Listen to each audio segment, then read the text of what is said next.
So, are you ready to morph into action? Because I know I am. We're about to do a childhood TV memories video today where we are going to realize and recognize the memories. Probably the most popular action series that came on Fox Kids, took the world by storm. And in fact, most of us have fond memories the early days of this series. And I'm glad that we're going to finally have a chance to reflect on some of my personal memories of this series. Luckily enough, you can still watch through Netflix because Netflix still has some of the old episodes. And luckily, you can watch them now on YouTube because they've got all the episodes now. Power Rangers YouTube channel, which I will leave a link if you want to watch.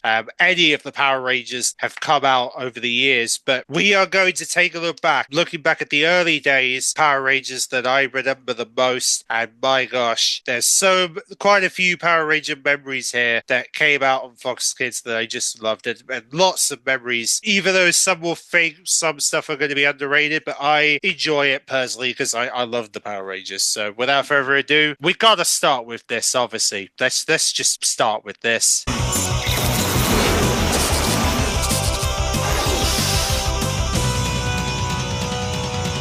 That theme tune never gets old, does it? That was the theme tune, ladies and gentlemen, the Mighty Morphin Power Rangers. These were the guys that started it all back in the early 90s when the Power Rangers first came out. They were referred to Mighty Morphin Power Rangers. This was the Power Rangers series that started it all. Obviously, you have basically the characters here being Jason, Kimberly, obviously Kimberly being everyone's Power Ranger crush minds, and I'm sure most of us have fond memories of having a crush on Kimberly. You have Tanya, we got TJ, we got TJ, we got Billy, and of course Tommy. Tommy being at first Green Ranger, who was essentially the bad guy, Power Ranger created by Lord Zed, but then eventually he would become the good guy when Zordon would eventually build him the White Ranger outfit later on. And also let's not forget the Mighty Morphin Power Rangers did shake up towards the end, where we would see Kimberly bow out a few years, would be the last of the originals. Well, in fact, I guess you could say she was one of the last of the original Mighty Morphin Power Rangers to bow, because Billy didn't really step down. He kind of just moved into becoming Lord Zed's helper in the end. When we get to the next series, which we'll talk about shortly, we would see Jason, Tanya, and TJ obviously leave. They would get replaced by Tanya, Rocky, and Adam, who would eventually replace them as in those roles. And then eventually Kimberly would leave, and we would see Kat finally come into the fray. Yes, a pussycat turned into a person, and eventually take over Kimberly's position as Pink Ranger going forward for the remainder of the Mighty Morphin Power Rangers. Because they had quite a few series. I think they had about 4 or 5 series, because they did this whole replacement thing halfway towards the end. But this was all just edible, really, because they were doing this in preparation for them to shake the Power Rangers for their next transformation of new costumes and stuff. Honestly, though, I really enjoyed the Mighty Morphin Power Rangers. I mean, there was a lot of high moments. Like I said, the arrival of the White Ranger,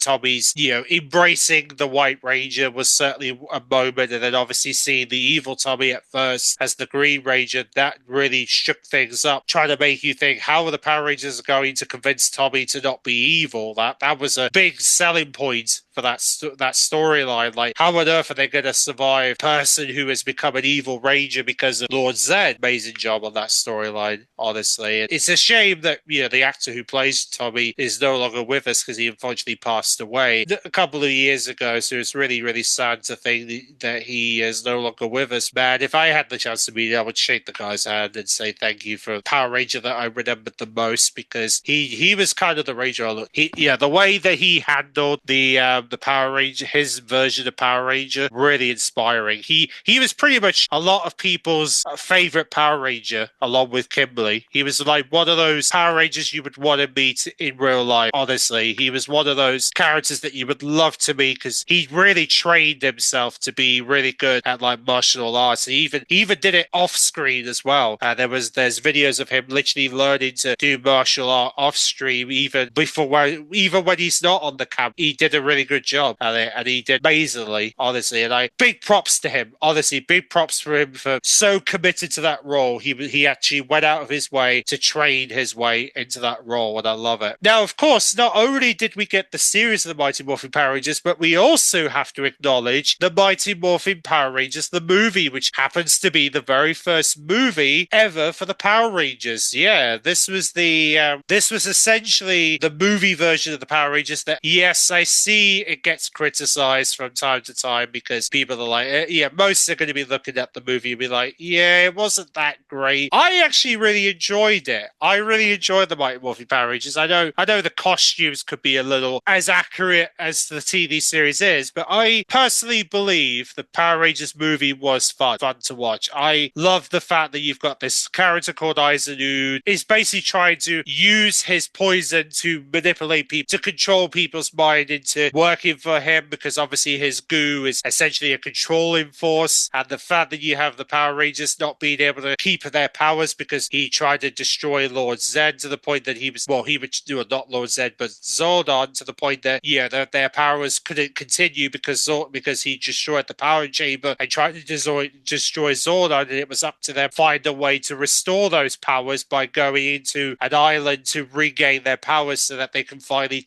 defeat Izanood, which I think was a really catching story, and also was the reason why they would introduce the new Megazords they had at the time, the whole different animal concept, and the whole, obviously Adam being represented as the frog, and then Tanya represented as the bear, Kimberly represented as the, I guess you could say, the bird, Tommy represented as the falcon, and Rocky as the, I guess you could say, the ninja, and then Billy as the wolf, representing those different symbols that would create the new Megazords they had. And it just was really touching to see them use this movie to introduce the new Megazords they had, and it was really well. Honestly, I love that. And to be fair, Tommy was pretty much the leader in all of this. I mean, you could see very clearly he was essentially the leader for the Power Rangers going forward, and I think that was what Zordon wanted. He wanted him to be the leader. He wanted him to have that leadership go, and that's when he became White Ranger, and that's exactly what they did with the movie. They made him the leader. So yeah, they had their own movie, Mighty Morphin Power Rangers, even though it got criticized, but I loved it. I loved what they did with it. I think they did I think they had a really fun time making it, and I enjoyed watching it growing up. I've seen it quite a few times, and it never gets old. Of course, as all things, Mighty Morphin Power Rangers, unfortunately, obviously they would have to end in some way because they have to evolve the Power Rangers. Otherwise, the Power Rangers wouldn't continue if it didn't evolve. So this is where they got very clever, because what they did here is that they did this whole storyline where you would have characters, you would have some characters blew up the power chamber to the point that basically it's up for the Power Rangers to, they would basically not be able to use their Mighty Morphin powers, but then however though they're able to use the Zeo crystals to form the new powers of the Power Rangers. Yes, I'm talking about the next evolution of the Power Rangers, who are referred to, and in fact this is the series that I remember because I think this was the first Power Rangers series I saw growing up, and that is Power Rangers Zeo. Yes, the Power Rangers Zeo would essentially be the Power Rangers that would replace they pretty much replaced the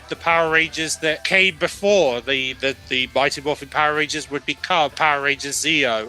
Obviously this was the series where Billy would step down as the Power Rangers to become more of the, I guess you could say, help of Lord for Zordon, basically represent that role going forward, considering he is now the Power Rangers continued, and that's what I love about the Zeo Power Rangers. I mean, it was really cool because they had new Megazords as well, and also you'll notice in their outfits they have shape that represents essentially the Cat's Ranger, which is Zeo Ranger 1, that's the circle. Tanya Zeo Ranger 2 is the two, I guess you could say the two line circles, or I guess they were trying to form form a hexagon in a way. To be fair, that would be Zeo Ranger 3, and then Zeo Ranger 4, the triangle, and Zeo Ranger 5, the star, being Tommy, who is again the leader Power Rangers once again for Zeo. And they, like I said, they had new weapons, new arsenals, new stuff to play around with, and they just got better than they were. And they even had, like I said, new Megazord.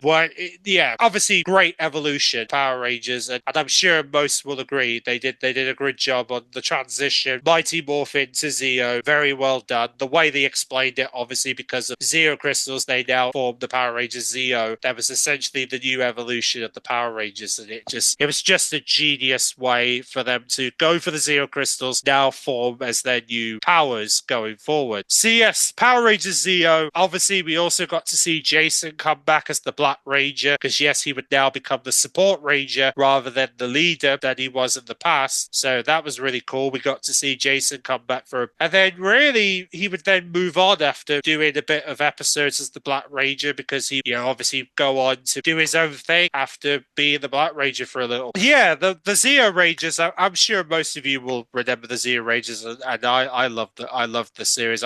I grew up, I even action figures of the Zeo Rangers. I remember action figures of the Zeo Rangers at the time, and I think I collected all of them if I remember correctly. And I may have not got the Megazord, but I definitely got the action figures, and the Red Ranger's Star Megazord that he had later on. Managed to get a little figure of that, and I also got some other figures, if I remember correctly, from the action figure range. Oh yeah, I got those figures which were changed from the Zeo head, human head figures as well, because they sold those back in the day. Action figure line for Zeo. It's just a shame I didn't get the Megazord at the time, because I just didn't think about getting one at the time. I should have done, really. So the Power Rangers Zeo, they had a couple of years of series until eventually we would have another transition Power Rangers, which would eventually lead into the arrival of the Turbo Rangers, which would be first introduced in the form Power Rangers Turbo Movie. Yes, Power Rangers a Turbo Movie was the introduction. Power Rangers Turbo coming into the fray. Well, I mean, what can I say? It was so much fun to have. Obviously, we had some of the Zeo Rangers now embracing their new role as Turbo Rangers, and they definitely did an amazing job as the Power Rangers. I mean, it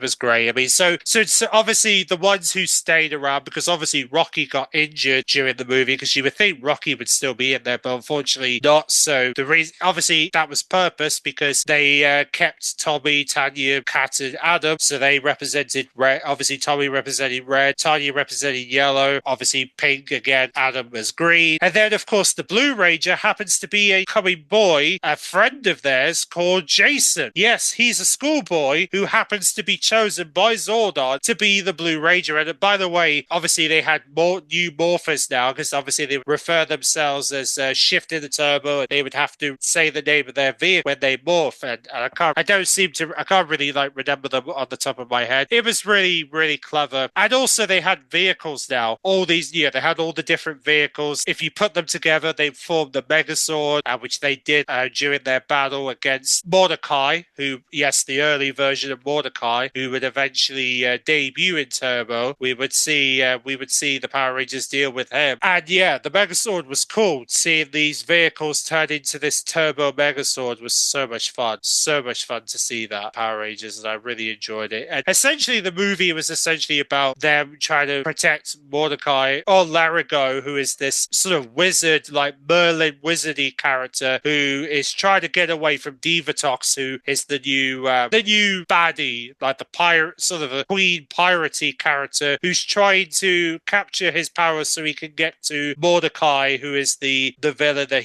she wants to marry, even though she has second thoughts about wanting to marry him in the end. So yeah, so you've got this whole new baddie who is a female possessed, who's now taking over the evilness, because obviously the Power Rangers killed their former baddie who was in the Zeo, killed Monu. They killed him in the Zeo finale. So now they have a brand new baddie to deal with, and they did a really good job transitioning to this new baddie. And yeah, Turbo, this was the beginning of their Turbo series, because after the movie, we would start seeing the Turbo series where those morphing animations would carry over into the TV series till eventually it would be time to say goodbye for Tommy, Kat, Adam, and Tanya, who would eventually move on and pass focused their powers on TJ, who obviously, well, TJ, who was the new guy. Yeah, we would have all these other new characters who would eventually take on the Turbo side of Power Rangers going forward. Yeah, it was so much fun to see the new Power Rangers come in. Just so happens that the four of them, the four newbies, would eventually carry on to form the next evolution of Power Rangers, which of course we'll get to that very, very shortly. But honestly though, the Power Rangers Turbo was really cool. They also had an extra vehicle Megazord that they would introduce later, which was a much bigger Megazord, which they seem to be. This was a recurring theme with Power Rangers. They have a smaller sword, but then they would have a bigger one later in their future incarnations, which is something that was just very, very popular with the Power Rangers in the day. 5, 4,